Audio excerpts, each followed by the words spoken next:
four gentlemen that you're going to see tell their story tonight. These are stories from one gentleman that went to Point Grey Secondary School in the west side of Vancouver. Rich mom, rich dad, lots of money. One of our boys that you'll see in the play today, his story is based on a guy from Sentinel High School in West Vancouver. One boy from Templeton Secondary School, and another one in the burbs in Coquitlam. And for 2 years we followed these guys around and we got their stories. Now one of the actors you're going to see today, I'm not going to tell you his name, but he is playing himself. He's never acted before in his life. When we did the interview about him, his story is unbelievable. And at the end of the interviews, which we took about 3-4 visits with him, 3-4 hours each time, he said, "Who do you have playing me?" And at that point there, we said, "Listen, rest assured that we're going to do your story justice. We're going to make sure we hire somebody really great to do your part." And you know, he stood up and he took the paper out of our hands, the file, and he says, "No." He says, "This is my story, and the only guy that's going to play my story is me." And we went into this with trepidation because we didn't know what to expect. He's never performed before in his life. But at the end of the show, see if you can figure out which one is telling their story today. What a beautiful place you guys live in. And in 79, when I was here, it was quiet. But from everything that I've read, Abbotsford is just like any other city now. You have issues with gangs and drugs, like every other city. And a lot of people think that it only happens in East Van or Surrey, and the truth of the matter is, no, it doesn't. It happens everywhere.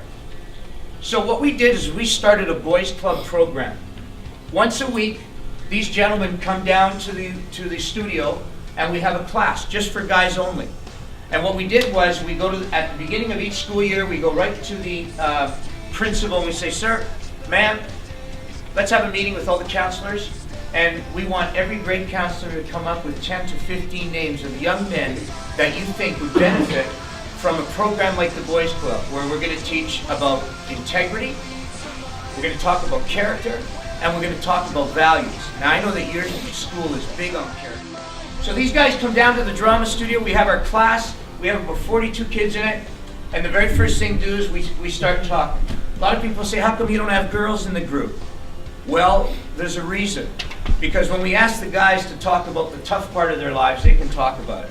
But when it comes time to talk about vulnerability, weakness, that's not how men want to be perceived. And if a girl's in a room, the macho stuff and the protection comes up. And what we need to do is we go right to the heart of the matter, and we try to figure out what's going on, what's getting in your way of achieving success in whatever it is you choose to do with your life.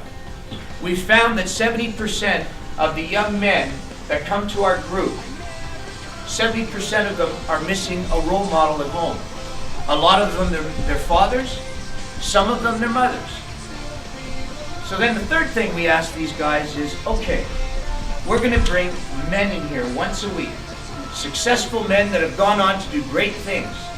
Now, a lot of people determine success by how much money you make or what kind of job you have, and we say no to that idea.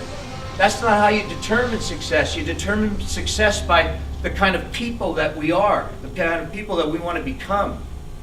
We have soccer coaches that coach in the community. We have great fathers that come in and talk about their families and how they work in the community in some kind of a volunteer aspect. We have men that are billionaires that come in. Two of our biggest sponsors that made this show possible today, for example, is the owner of the Vancouver Canucks, Mr. Francesco Aquilini. And as well, we have another gentleman by the name of Frank Justra, who started Lionsgate Pictures. So these men believe in what's happening, and they've given us the opportunity to put this story together to share with you. The choice was mine, I didn't think enough. I'm too depressed to go on.